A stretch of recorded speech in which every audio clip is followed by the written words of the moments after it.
Hey, what's up, everybody? Jesse here, Culture Shock Collectibles, Brownsville, Texas. I posted a video. We were at Greater Austin Comic Con this weekend. Did a little walk around, talked to some of the vendors, talked to one of the artists.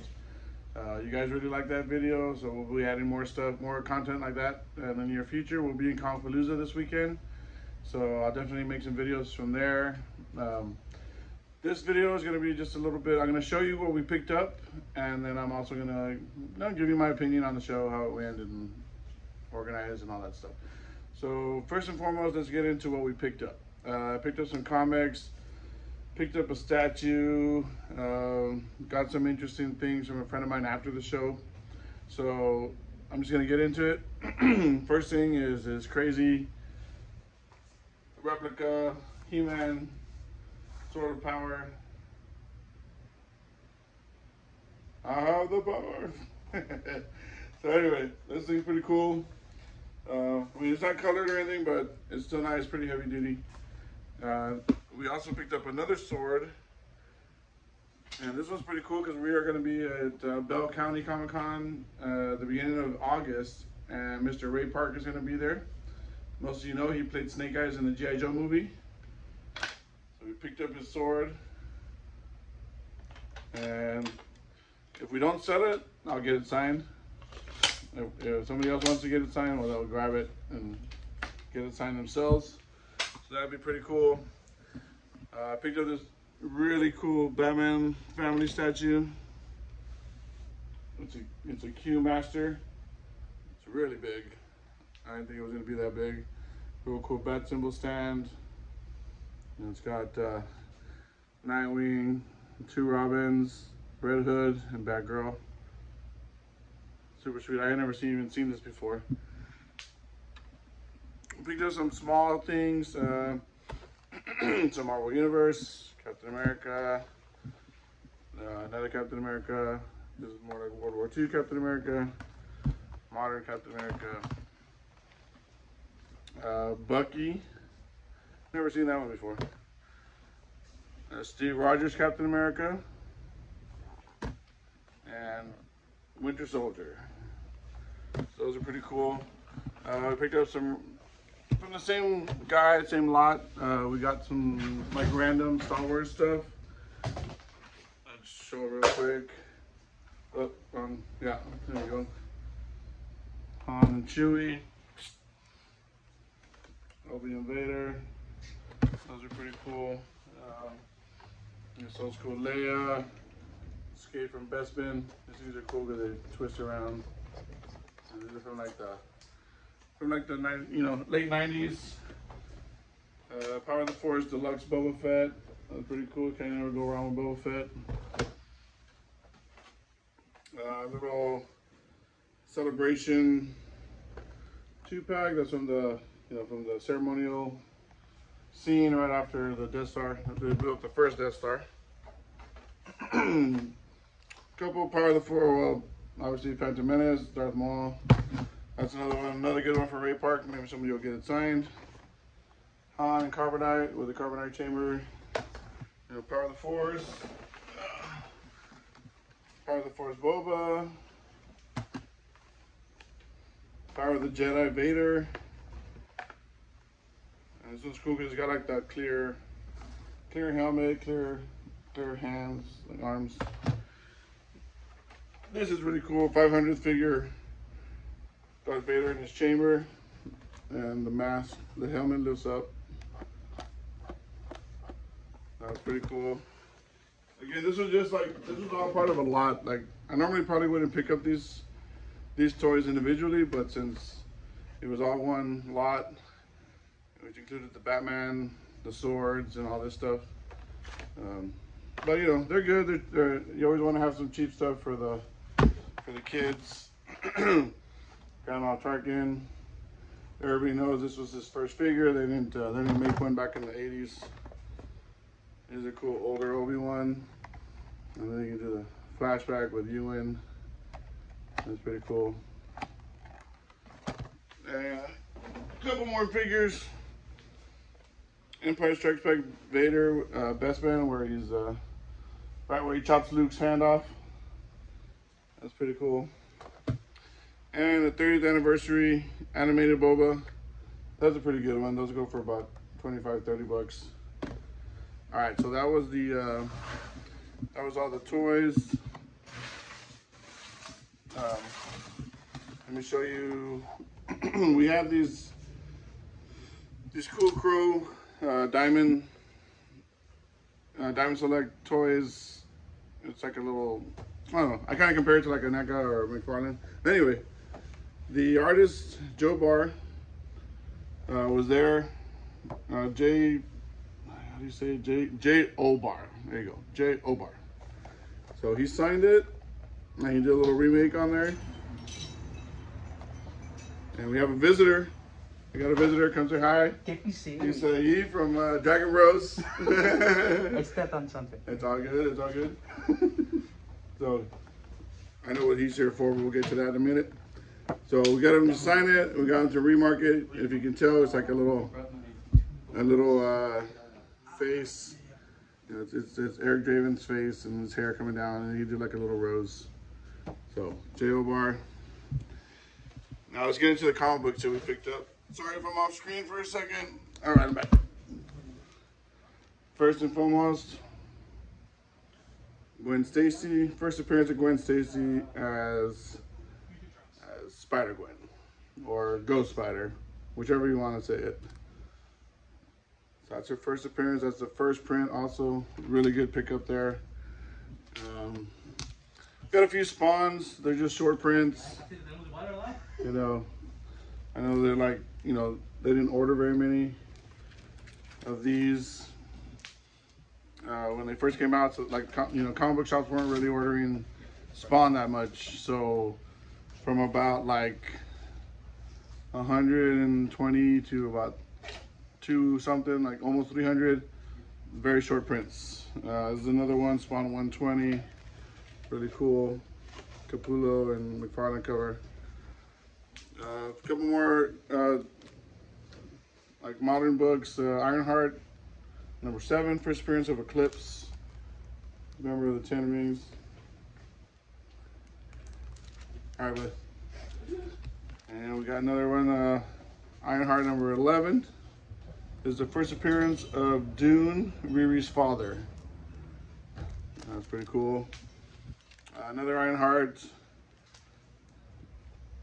This one is first cameo Riri's father as a member of the Ten Rings, Ironheart number 10.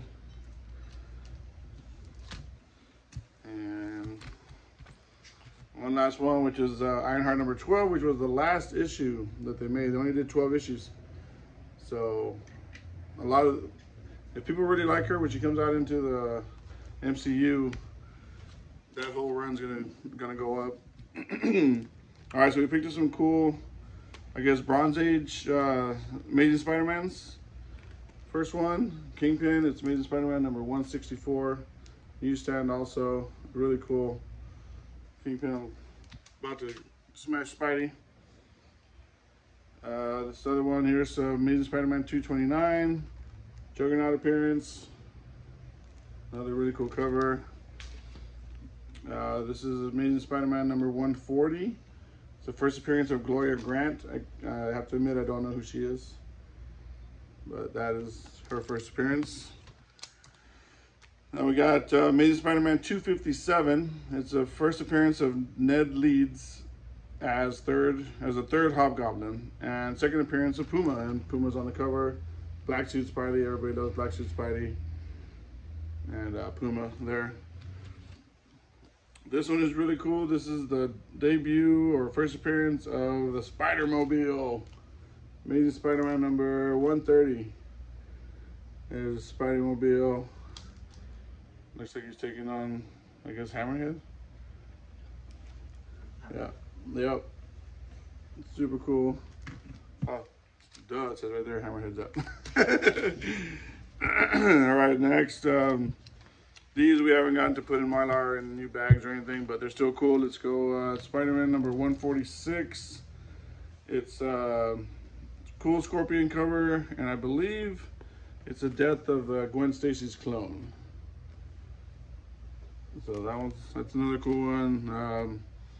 Amazing Spider-Man number 166, another newsstand, and it's got Lizard and Stegron on there. Really cool. Next, it's just another nice Spidey number 170. Got Doc Ock, Green Goblin, Wolfman, Vulture. I mean, he's got his hands full right here on this cover, that's for sure. All right, next one we got Spidey number 173 with Molten Man, him fighting Molten Man on the cover. I mean, totally looks different than the movie, right? That is Molten Man, not Human Torch. All right, Spidey number 174. It's got Punisher on the cover. It says he's back, the pulse-pounding Punisher. And then it's got, not sure who the other guy is.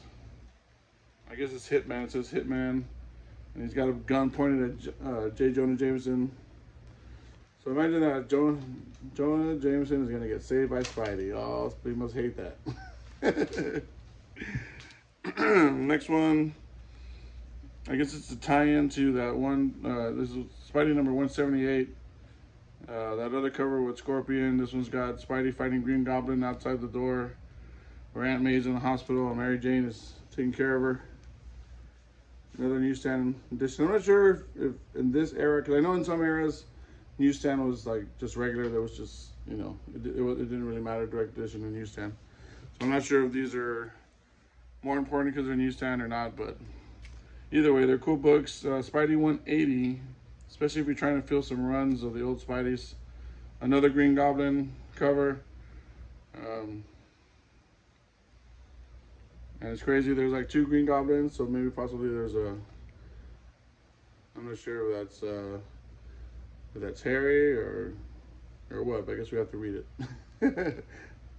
Another really cool cover. Pulling the mask off the fake and the real Green Goblins behind him. This is another really cool Kingpin covers. Spidey number 197. This one is a direct edition because it's got the line on the barcode. Uh-oh. Kingpin's got Spidey in a pinch again. He's gonna drop a big old couch on him. Well, I don't think that's gonna hurt Spidey. Your couch, come on, Kingpin. All right, another Kingpin cover. Spidey number 163. And looks like now he's trying to throw the desk at him. So he's trying to throw something at Spidey. That's a cool one. And then we got a free comic book day, The Boys. I just picked that up because right now The Boys is pretty popular and everybody's picking stuff up. So, all right. Well, Greater Austin Comic Con, great show, lots of people, super packed.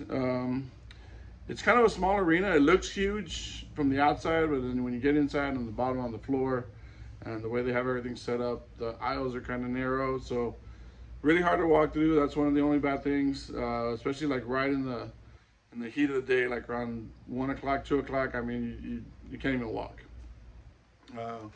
Obviously, everybody wants to be in there. Everybody wants to see the celebrities. Everybody wants to see the panels. Everybody wants to see the cosplayers.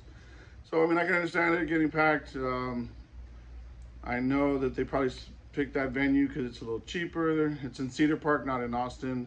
I know Austin's really expensive, so that's more than likely why they stay at that venue. We'll see if they move to a bigger venue in the future.